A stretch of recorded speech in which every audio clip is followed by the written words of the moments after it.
for the prelim election scheduled for September 21st.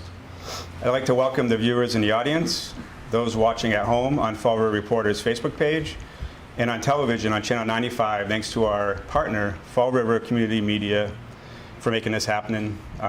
They really did a great job here. They're all around us right now. I've been setting up for the last couple hours, so thank you to them. My name is Michael Sylvia. I'm the publisher of Fall River Reporter and New Bedford Guide, and I'll be your moderator tonight. I have one goal tonight, to differentiate the candidates in front of you by asking questions that are important to the Fall River community. First, I'd like to thank our host and Fall River business leader, Charlie Mayoral, who'll come up and just say a quick few words.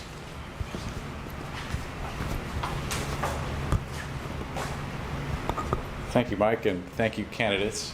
Welcome to Mayoral and the Fall River Museum of Contemporary Art.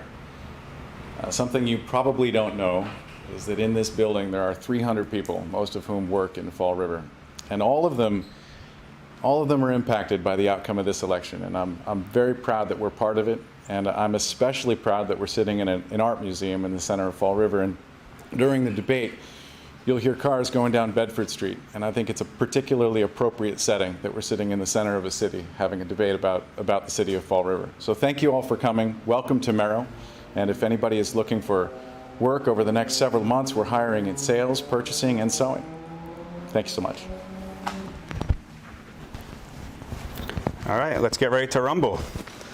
So let me introduce the candidates for mayor tonight. We have to the right, we have incumbent Mayor Paul Coogan. You have City Council President Cliff Ponte in the center. And you have Jonathan James Albanaz to the far left.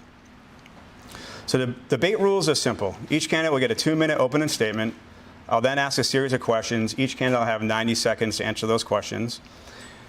What I'm going to do is we'll rotate from right to left. So one person starts off, Cliff Ponte starts off. We'll go to Jonathan for the next question. Then Mayor Coogan will start the next question. So we'll rotate. Everyone gets a chance to start off their responses.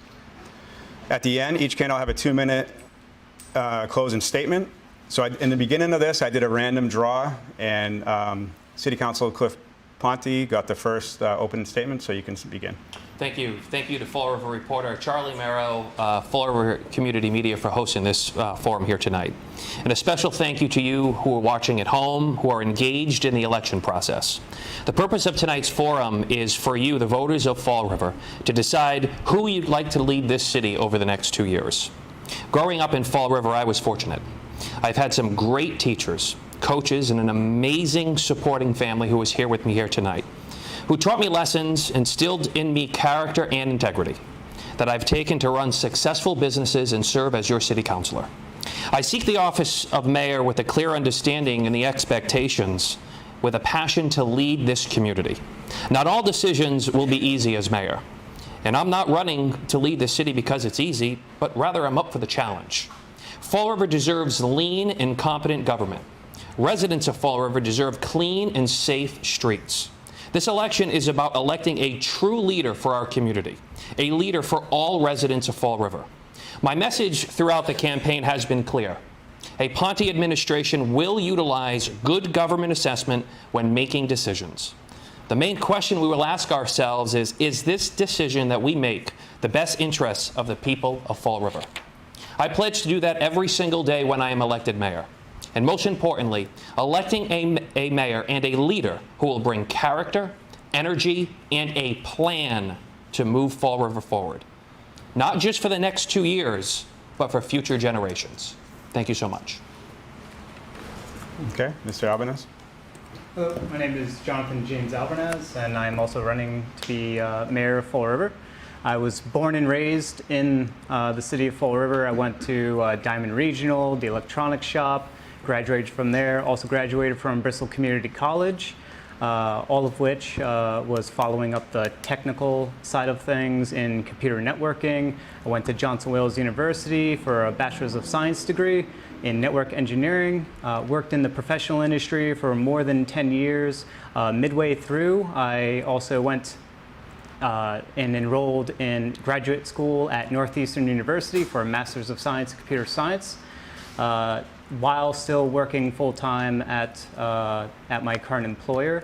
I've switched professions, got into software development and software engineering, And in addition to all of those things, I've also dabbled in entrepreneurship by starting and founding my own business called Punk This Studios, of which I am the president.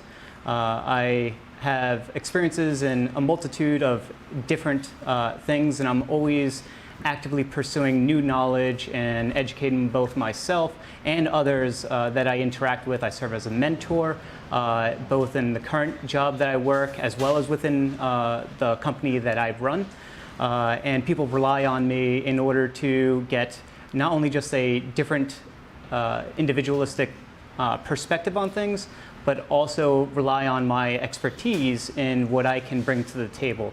And I feel that that is something, a perspective from an outsider who has never strived to become a politician up until this upcoming election. That's something I feel I can bring a unique perspective to the people of Fall River. Okay, Mayor Coogan. Good evening, and thanks, FRTV. When I was elected mayor, I knew I'd be faced with many challenges that would require my full attention every day. The job was made more difficult by a pandemic that posed a deadly risk to our city. As government offices and businesses shut down, I fought for PPE equipment for essential workers, financial support for small businesses, and better access to COVID-19 testing and later vaccines. While dealing with the pandemic, my administration still had to juggle a host of problems and priorities, and public safety is my top priority.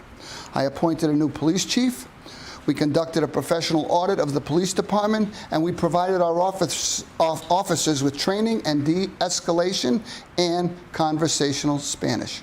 We also hired a street outreach worker embedded in the police department to tackle the problem of homelessness and addiction. And we also reinstituted the Building Blocks program to rehabilitate and demolish abandoned properties. In terms of economic development, we're in the middle of a building boom that includes new construction as well as renovation of Fall River's beautiful historic buildings. Nearly 4,200 building permits have been issued since January of 2020, generating almost $1.2 million in new revenue. On the waterfront, I worked with the RDA to revive the city pier development plan that had been put aside for far too long. Our new Durfee High School is now open, and our school buildings across the city are top-notch. Cleanup efforts and major street repairs are a major focus of mine, and we continue to invest substantial funds in both our sidewalks and streets. And we've tackled many major projects like Stafford Road, President Avenue, Dwelly Street, Globe, to name a few. I look forward to continuing to make Fall River a safe, respectable, and exciting place to live with your vote on September 21. Thank you. Okay, we'll move on to the question part of the debate. First be Mr. Albanese. So please be specific. If elected mayor for 2022, provide us with your top 2 priorities for Fall River. So top 2 priorities is to prevent any more lockdowns from occurring, as well as any type of mandates that relate to forced mask wearing, forced vaccinations, proof of vaccination status. That's going to lead into an element of U.S. history that we don't want to relive. It'll just come in a different flavor in terms of segregation. And we don't want to live that, and that's already happening in other states around the United States, as well as other cities like New York City, where you can't be allowed in certain restaurants, you can't be allowed in certain stadiums if you don't show proof of vaccination. So that is one thing that I will not allow to have happen. There's no need to force our government employees, as Governor Baker has just declared for the upcoming October deadline. That's something that I will not force upon any of the people of Fall River. In addition to that, another major point is to focus on generating income and revenue for the city, and that will involve bringing back various events, not limited to Fall River Celebrates America. Okay, Mayor Coogan. Yes, to be clear, my 2 top priorities, although there are many things that spin around the wheel, are public safety and education. Our public safety right now needs a lot of additional supports. Departments across the country are having trouble recruiting officers. We recently had a class of 25 new reserves, which we could only fill with 12 bodies. People do not want to be a police officer at this time. For whatever reason, we have to make it an honorable profession again and bring it up. With that being said, this weekend people will notice that there's going to be additional patrols for speeding, noise violations. We're going to ramp it up because it's really getting too far out of control, both from the motorcycle side and from the car side with these exhausts. Those are things we're going to be working on right now. We have a number of things we've done, the 12-car minimum. We've started a police cadet program. We've also done our procedural justice training and our de-escalation training, so our officers are more like guardians. Education would be my second priority. With the opening of the new high school, I think we have a golden opportunity to elevate the standards in the Fall River Public Schools. Right now in Fall River, if you ride around past our schools, all the buildings are top shelf. They're in tremendous condition, and even the old ones like Tansy and Watson have been renovated. I've been in all of them, and it's going to be good to see how we do with curriculum and instruction to bring our scores up going forward. Thank you. Thank you, Mike.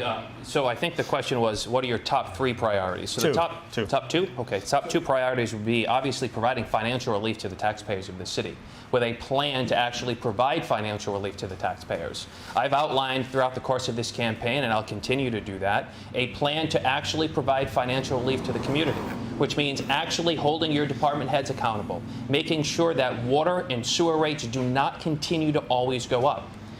Talk with your city councilors and actually listen to the priorities of the city council instead of passing a budget unilaterally that had water rate increases, sewer rate increases, all these things without a plan for the future. In addition to that, looking at the debt exclusion as well. This current administration has no plan on whether or not they're going to increase your taxes higher than the 2.5%. In addition, the other priority that I would have would be actually education as well. We share that same commitment because currently our school systems are underperforming. In 2015, our school system was ranked in the top 250 school systems when it comes to education, MCAS scores, and student growth. Today, under this current administration, we have seen the school system drop to the top 10 worst school systems in the state of Massachusetts when it comes to MCAS scores and student growth. That is a problem, and it has a huge impact when it comes to economic development and including moving the city forward in a positive direction. Thank you. Okay. Going to go to the next question. And we're going to start with Mr. Ponte. Okay, Yeah. sure. I'm sorry, Mayor Coogan, I'm sorry. I had a C here, which meant Coogan, not Cliff. All right, so doesn't matter anytime I do a poll on Fall Reporter, you ask people what their priorities are, and it always comes down to crime and public safety. I think the audience will probably agree that crime is the number one concern no matter when I put a poll out. So give me one specific thing that you'd implement to reduce crime in the city of Fall River. One specific thing I would try to get more policemen on the streets. I think that's the way we have to strengthen it. I think if you looked at what we did at Griffin Park this summer, when we put the people there in cars, you noticed that neighborhood became safer and safer and safer. I think we need more cameras. We need more police on the streets. We need more attacking the basic crime, littering, speeding, noise violations. It's that broken window theory. If you do the little things, that takes care of the big things sometimes. But I do want to go back to something my colleague said about water and sewer. Since 2017, Mr. Ponte voted for every water and sewer increase there was. He's voted for every budget, I think, except one. And some of the water and sewer increases he voted for were much, much more than we proposed this year, over and over and over again. So to find the nerve now to say, I'm going to maintain your water and sewer rates, he never did in the past, and he's been there for 6 years, and I have his votes right here. He never voted against water and sewer rate increases, and some of them were quite substantial. Okay, Mr. Ponte. Thank you. So no question, without a doubt, public safety is a big issue facing this community.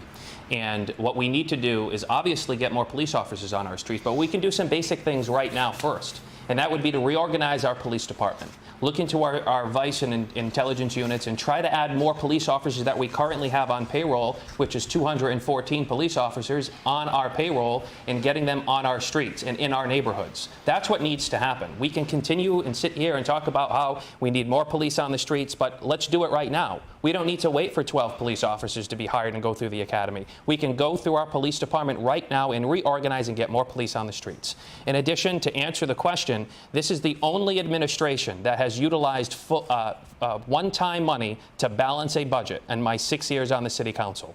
And there's been no other administration that has not come down with a plan to relieve the taxpayers and advocate for the taxpayers. So if you want to go back to my votes, I will reassure the community and my opponent that this is the very first time an administration has utilized one-time money setting up a structural deficit, which means the expenses are higher than the revenue we have coming in. That is the first time that has ever happened in the history of Fall River in the last 6 years at least. So we can talk about my votes, that's no problem, but the reality is this is the very first time that a mayor has utilized one-time money since I've been on the city council for the last 6 years, and that is not something that I would be in favor of. Thank you.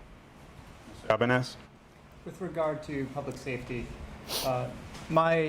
in my position, first I would listen to the police department and those the leaders within it, and get their assessment of the situation. I can't imagine that they aren't already engaged in infiltration type tactics, as well as finding out locations which, from what I've heard, there's a rise in gang-related activities. I'm certain that they are already aware of it, and that's something that I would like to promote and even create performance incentives in order to track down and make sure that we can infiltrate these groups and take them out from the bottom up and from the top down, attack from both angles. But once again, this is something that I would strive to get their consultation for. And if there's any barriers in the way, in order for them to achieve this type of goal, I'll try to alleviate those barriers as much as possible. I can't imagine being dictatorial on what they should or shouldn't do. My responsibility is to make sure that the police force is able to do their duty, which I'm certain they can excel at. And if there's any hurdles in the way, to make sure that those hurdles are eliminated.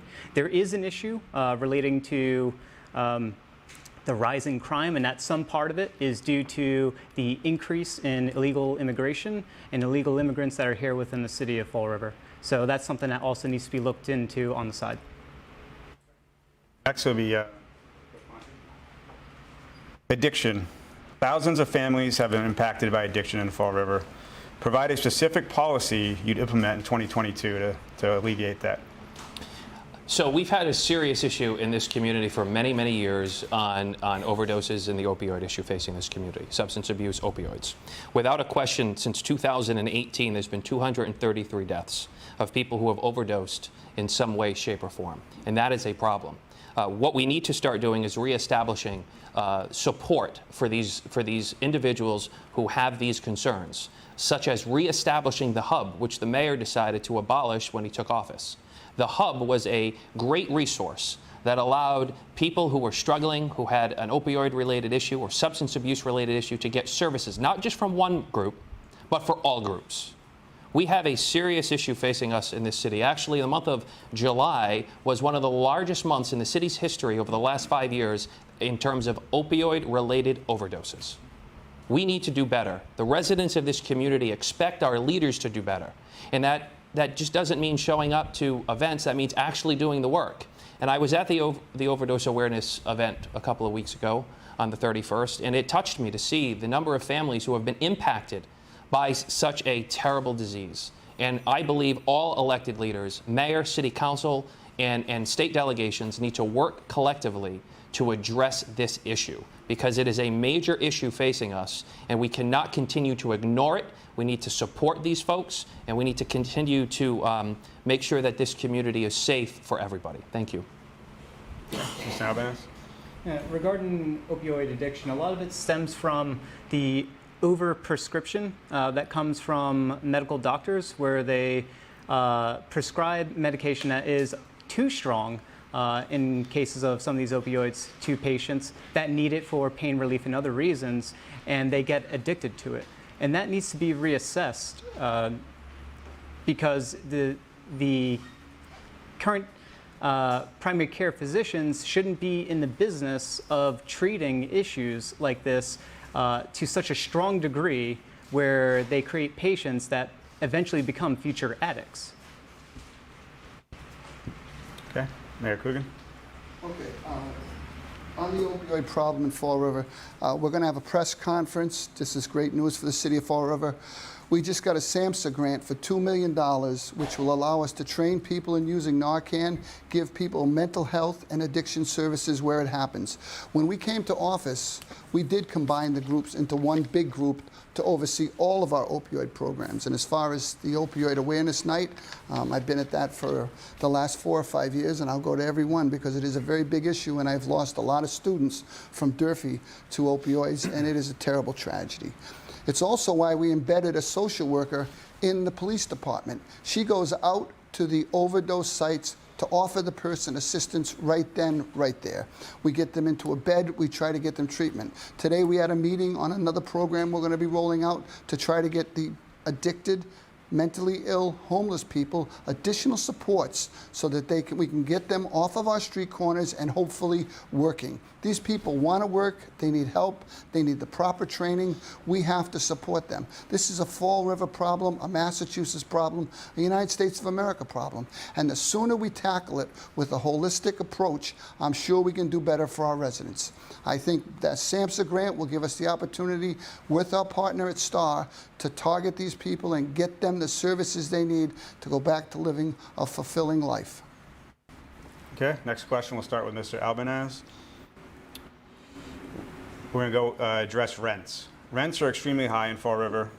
Is there something specifically you do in 2022 to lower rents? Yeah, there is a program that could be passed, one of which that is optional to all landlords, and as well as something that can be raised to the attention of the landlords by their tenants. And that is, I believe that there is a deal that can be made between the two where it's a win-win situation where we either get rent control or we have a reduction in rent, and there would be incentive for the landlord by which the program would involve their application to and some minor degree of cross-checking and auditing on a semi-periodic basis to make sure that they get approval of that. And I think by serving as by the usefulness of such a program would be that the program in and of itself serves as a moderator in order to bring the two parties to a common benefit by which they can both come out of. I wouldn't want to impose any type of deal or suggest any type of optional deal to either side where one side would benefit more so than the other. If both parties wouldn't agree, then that's fine. They don't have to commit to anything and it'll be business as usual. But if the deal in and of itself is beneficial to both, then why not? Why can't both sides come out with a victory? And if people are wondering about the details of that, it could be as trivial as freezing the property tax for the landlord. Rent increases are a big problem in the city of Fall River, and the best way to tackle it is with higher paying jobs. Many of our property now is selling for prices that were absolutely unheard of a few years ago. 3 families routinely sell for over $500,000, and someone has to pay those mortgages. But the poor renter is the one that gets hit with the bill. Fall River was not used to this kind of rents, although in Bristol County we still have one of the lowest levels of rents across the board when you look at all the major cities, Attleboro, Taunton, New Bedford. We have to be able to get our income up so that not only are our rents a little bit higher, but our wages are higher. If we can get more skilled, high-paying jobs going in the city of Fall River and somehow incentivize people through making the city more livable, more friendly to outsiders, and bring the rents to a level that the wages can sustain them, we'll be okay. But this is going to go through a shakedown phase. I know some people have talked about rent control. I don't think at this time that Fall River is ready for that. I think people that are spending these kind of numbers on property have a right to try to cover their mortgages and their taxes. We need to help them. We will do some work with the evictions that are coming up shortly. Catholic Social Services and Community Development have partnered to offer these people support so that we can try to keep them in their houses for a little bit longer, and hopefully while they get on their feet and get a job that will help them sustain the rent, whether it's at Mayoral Manufacturing or anywhere in the city of Fall River. Thanks. Mr. Pani. Thank you. So I don't think anybody here or anybody in this room or watching here is going to be able to stop rent increases in the city of Fall River or the state of Massachusetts. It's just a thing that would be most likely impossible for you to do. But what we can do as elected leaders is try to provide the landlords financial relief. We can have a financial plan for the future. The mayor continues to speak about the city charter and being a steward of the city charter. In the city charter, it states, any year ending in 0, the administration is to send down to the Fall River City Council a financial forecast plan for the next 5 years. Last year was 2020. That did not happen. So what I think we need to start doing is really doing our best to restore lean and competent government so it will actually relieve landlords. It will actually relieve people who are paying a ridiculous amount of money in taxes, water, and sewer rates. But there really isn't a plan for that.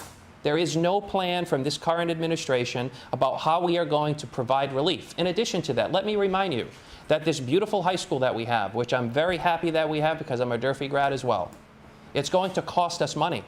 And currently, the current administration is utilizing one-time money, a credit card, to pay for Durfee. If that doesn't happen next year, what are we going to do? If you can't use ARPA money, one-time money, to pay for Durfee, your tax bills are going to go even higher than the 2.5. And I'm still waiting on a plan from the administration on how they are going to do that. Okay. I just want to get a yes or no from each one of you. Would you support moratoriums? Somerville just recently announced they're doing one right now. Would you do that if in office? We'll start with Mr. Albanese. Yes. No. No. Okay. How about rent controls? As I have said before, optional, yes. No. No. Okay. Just want to differentiate people up here. Okay, so we're going to move on to the next question, starting with Mayor Coogan. We're going to talk jobs. Across the country, there seems to be more job openings than people willing to fill them, but that may change with additional federal benefits running out. What can local government do to achieve full employment in Fall River? What local government could do is partner with businesses. Again, I'll use Charlie Mayoral to help him get the training he needs to have sewing machine operators or salesmen or whatever he needs back into his factory.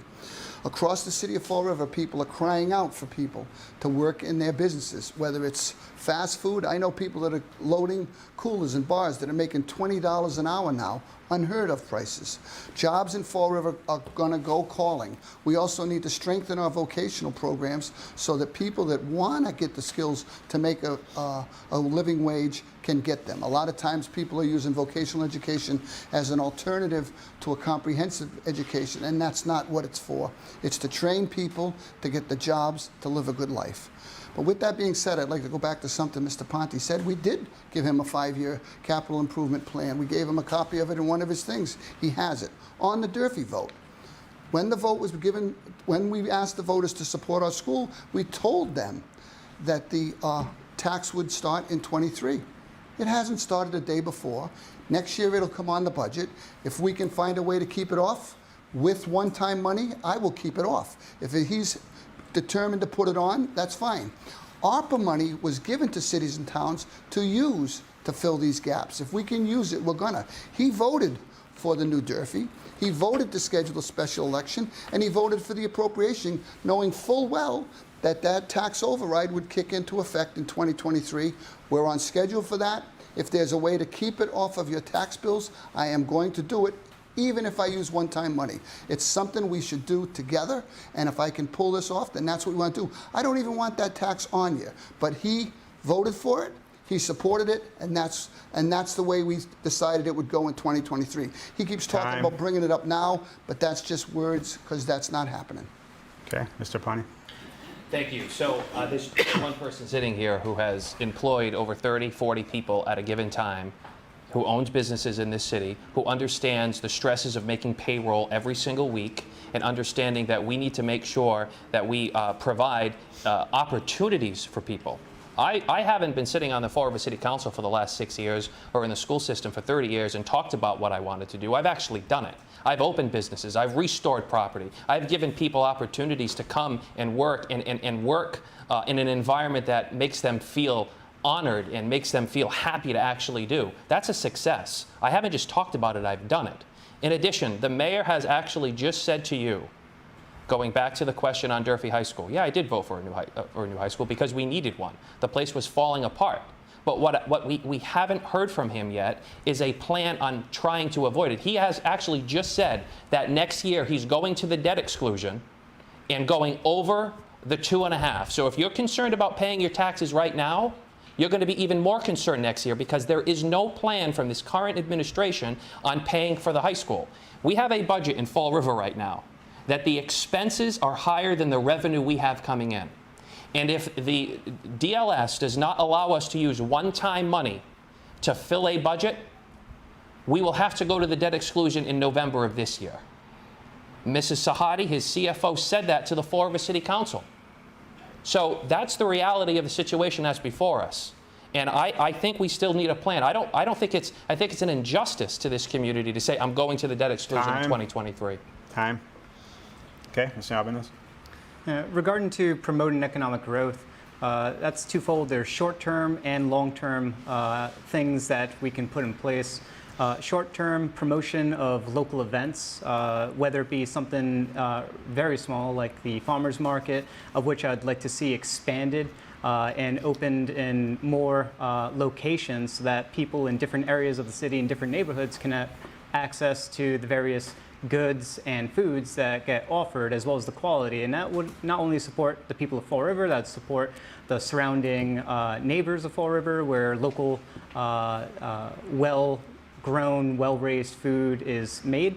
In addition to that, I've already mentioned Fall River Celebrates America. That is an activity that we can hit the ground running next year. There's activities that can be opened up in Kennedy Park as well as other parks. And I'd like to see all of those types of things expanded on the short term. On the long term, there's the waterfront that could be expanded to a significant degree. There has been plans to turn that into an avenue, but those plans have been around for about 10 years and haven't come to fruition yet. And there's holdup, and I would inspect and try to find out why there's a holdup and a bottleneck there, and try to drive that forward so that the waterfront can be expanded and can be zoned for commercial. And I think regarding zoning for residential, I don't see as being a benefit, and I'd rather. Okay. Next we'll start with Mr. Ponte. We're going to address taxes. We talked about high rents, but businesses and homeowners are also getting hit with high property taxes. Property values have skyrocketed in the past year, and city government seems to cost more every year. What can the mayor do to provide relief to the taxpayers? It's a very easy question, and the reality is having a plan to make sure that we provide relief to the taxpayers of this city, providing you good government, lean departments. The city of Fall River's solid waste disposal costs have tripled to almost $2 million since almost 2018. When is a chief executive officer, the mayor of the city of Fall River, going to dig deep into each and every single department and provide true relief and say we need to stop spending money? When are we going to dig deep in finding out ways to make sure that the resources that you pay in terms of your taxes every single month or every quarter, however you pay your taxes, whether it's in your mortgage payment or if you pay it quarterly, when are we going to provide you relief? And there hasn't been a plan for that. I have outlined a financial plan which involves government reorganization. There needs to be department heads who are held accountable, held to a higher standard, because the residents of this community who pay taxes deserve to get a return on their investment and finally see some financial relief for the future of Fall River. There has been none of that. It's been government by ambush. It's been government by fire. We've pushed a budget down the throats of the taxpayers in the Fall River City Council last year that had water rate increases, sewer rate increases, and then we had a gotcha game at the end where it says, oh, well, we found the city charter. I also want to address one thing.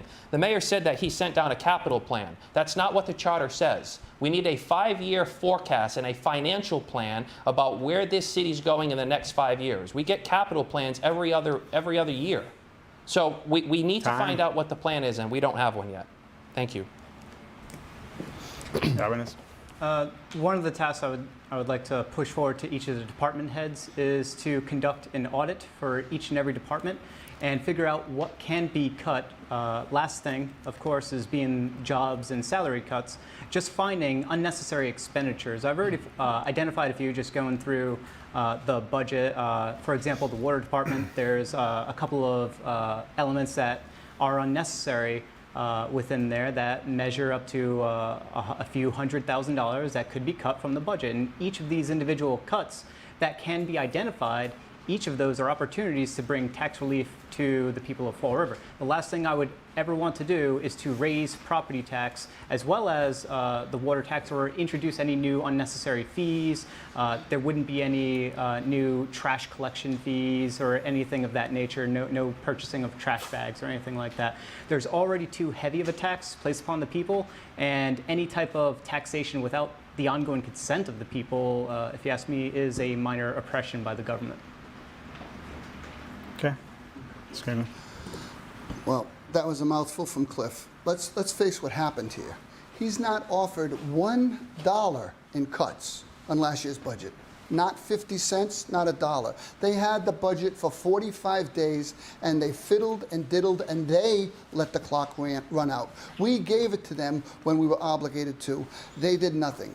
When they were so embarrassed, they didn't make a mistake and say, gee, we made a mistake, let's find out how we can work with the mayor to do better. They took a vote to sue the city of Fall River. Litigation with respect, to explore litigation with respect to adopting a budget. All they had to do was come to the office and say, I guess the budget went into effect, here's what we can do going forward. That wasn't what they did. He cast the swing vote to sue the city with KP law. It's right in the vote, right here. He was the fifth vote, it went 5-4. That's the plan? That's the plan the residents want to see? If you make a mistake, blame the city? No. You stand up, you take responsibility, you move on. That's what I would have done. He knew clearly well by reading the charter that that budget was in effect, but they couldn't accept it because they were so sure that they were going to make a mockery of this year so he could run for office. And that's not the way you run government. That's not what you do. We'll be more than happy to work with him. And as far as a plan, that's his planning? Sue the city on a 5-4 vote? No way. Okay. Next question will be for Mr. Albanese. If you watched Fall River Reporter, you saw some pretty bad drainage problems in the last few storms. Is this just something we have to live with, or are there some solutions for that? There's always solutions for everything. There's ways to rework the underground pipes and the sewer system and the aqueducts to better direct the water towards improving flow on key choke points. There's the Flint area, everyone recognizes that as being flooded. It's been like that ever since I can remember, in other areas of Fall River. So these are things that temporarily we have to deal with, but long term, we don't have to deal with them long term. So that's something that would require consultation both with the water department and civic engineers, and see if there is a way to resolve that issue, because it's been like this for, as I said, for more than 30 years from what I can remember, and I don't see it ending anytime soon until someone takes an initiative to correct that type of issue. Okay. Mayor Coogan? Well, obviously, Fall River has 2 or 3 hot spots where water constantly backs up. Stafford Square, Duval Street, and Plymouth Avenue are the ones that come to mind. In my conversations with Paul Furlan, just to repair Stafford Square would be a $52 million bill to the taxpayers. Whether it's federal money or state money or city money, that's $52 million. That's every dollar of our opera allotment put onto one square in the city of Fall River. I think we can do better than that with the money, and that's what we're working towards. As far as the other places, we have multiple projects going on right now. The CSO, still continuing to pay for that. We have worked with our new federal delegation. We're desperately trying to get more assistance from the federal level to carry these big bills, because the taxpayers in the city cannot take another tremendous water hit. With that being said, I thought the last storm, which was extraordinary, was 7 inches. We lost Laterno School, had about 1 inch of water in the basement. Argosy Charter School flooded, and tons of basements flooded. We did a declaration this week of an emergency, so hopefully we can qualify from additional FEMA or MEMA money to support our residents that did get flooded out, but we're waiting to hear on that what the process is going to be. But flooding in these areas is a significant amount of money. I asked Paul Furlan to fix every water problem in the city of Fall River going forward, leaded pipes, corroded pipes, drainage areas. He told me the bill for the city of Fall River alone would come to over $1 billion. Time.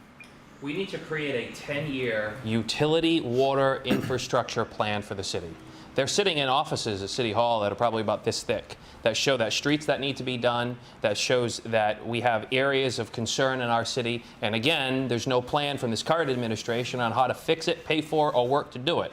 There's all there is talk. There's actually no plan to actually address it. We need a 10-year capital improvement plan that looks at streets and sidewalks, because it's frustrating when you drive down a street, you get one side of the street's paved and the other side of the street isn't. When you walk into the city and you see the on-ramps and the off-ramps of this community in terrible shape, it's a quality of life issue. It's a quality of life issue that the citizens of Fall River expect more of their government leaders. And I also have to address the fact that the mayor said is that I did not vote to sue the city. The vote from the Fall River City Council was that we would explore litigation. Last I checked, we haven't engaged the services of KP Law to sue the city. Again, it's a fabrication of the reality of what's happening. So again, I don't know where any of that stuff comes from. In addition to that, Mike, I don't believe the mayor answered the question that you asked him, because I think we need to hear from him about what his plans are. There is no plan. We should have a plan. And the chief executive officer of the city, who's the one who's tasked with setting a vision and setting expectations, all we're doing is really talking right now. I have not seen any kind of a plan to provide relief to the taxpayers of this city. And I'm still waiting, and the residents are waiting. Time. Okay, next question start with Mayor Coogan. For education, are you happy with the direction of public education in Fall River? If no, what policies will you implement in 2022? I'm happy with the physical structures that we have for education in Fall River and our new crop of teachers. I went to the new teacher orientation. I think they're better trained. They seem like they have the right skills, and hopefully they can help lift the scores up. With that being said, Fall River has a very, very transient population, and that's difficult to assess. Our dropout rate has dropped significantly in the last few years, which is a plus.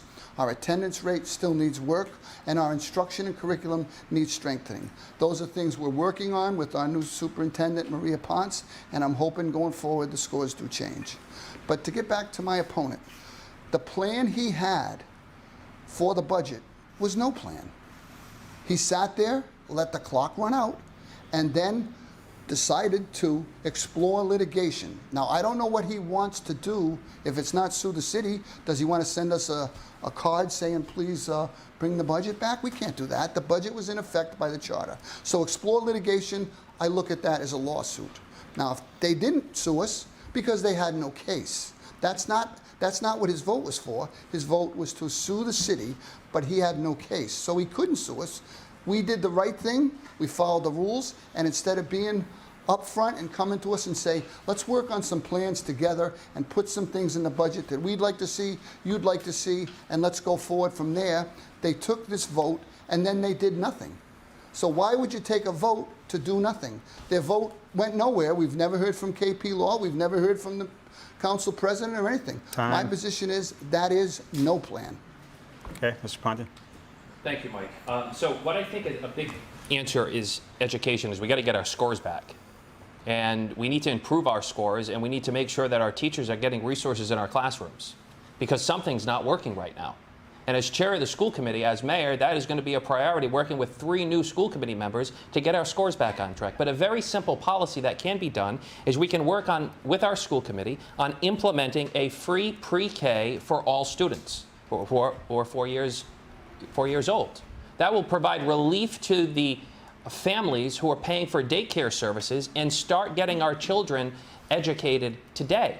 Start getting our children getting their math skills and their literacy skills today at age 4, because we're sitting on $40 million in ESSER money from the state that we could use to launch the program and house these students. And I have to address my opponent's comments as well.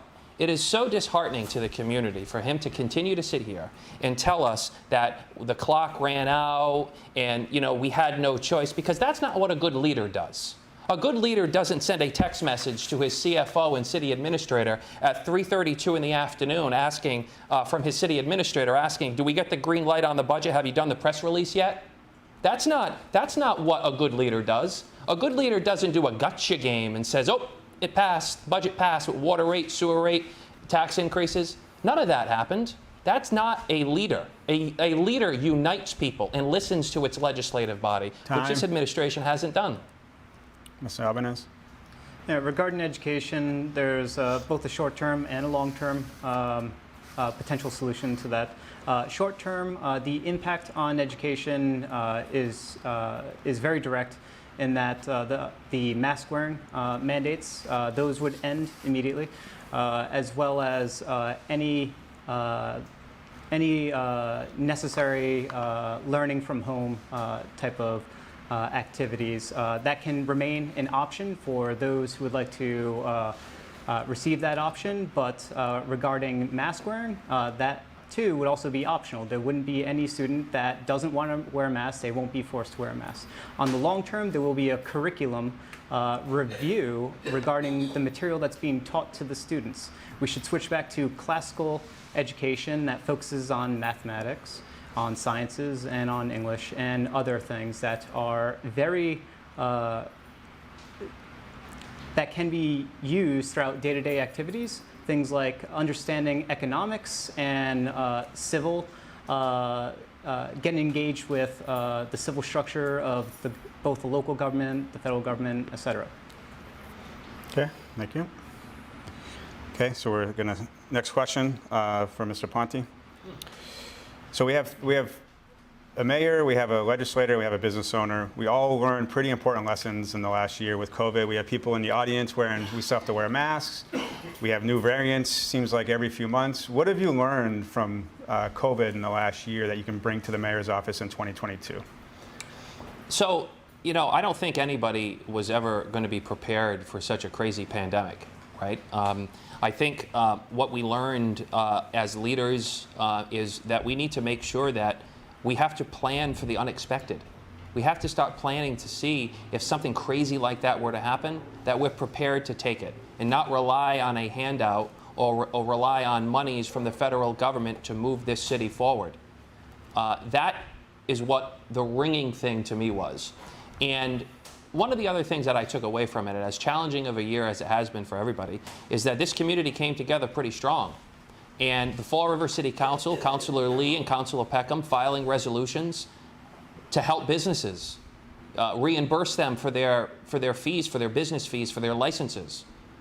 That is what we really did. And for a good part of the year, I felt that there was somewhat of a open line of communication. That's changed, unfortunately. But one of the big takeaways is this community came together and we were able to overcome and adapt, just like our businesses and just like our residents are. But they are still businesses, residents, community people who are involved in the community, are still waiting for financial relief and are still waiting for a plan. Even if that financial relief doesn't come next year or 2 years from now, but at least if there's a plan to do that. So I think that's one of the big takeaways from me on COVID. And in summary, I'll be honest, we need to plan for the inevitable, like a pandemic. Okay, time. Mr. Albanese? The issue with the pandemic is an issue of fear. There's coercion that's been involved, both on the government side as well as on big business, and in particular the pharmaceuticals. The pharmaceutical industry is peddling experimental drugs, experimental vaccinations, in order to drive their underlying profit. And every time there is a decline in individuals that are refusing for whatever reasons, they push yet a new fear campaign of marketing and rebranding COVID to some new variant.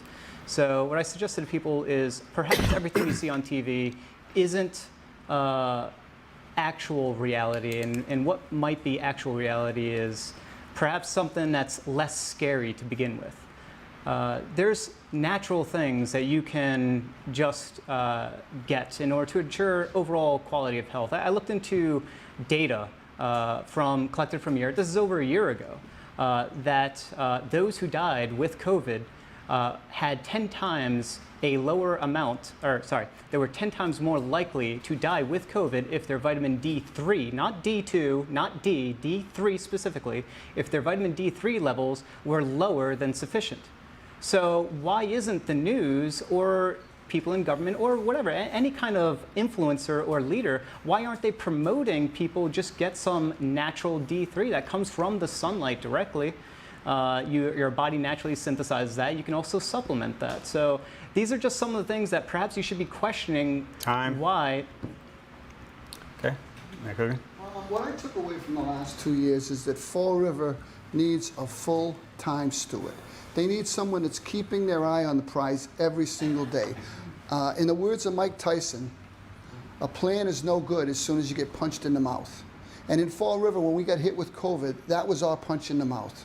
But to say that I had to put my focus on a business or somewhere else would be wrong to tell the citizens that.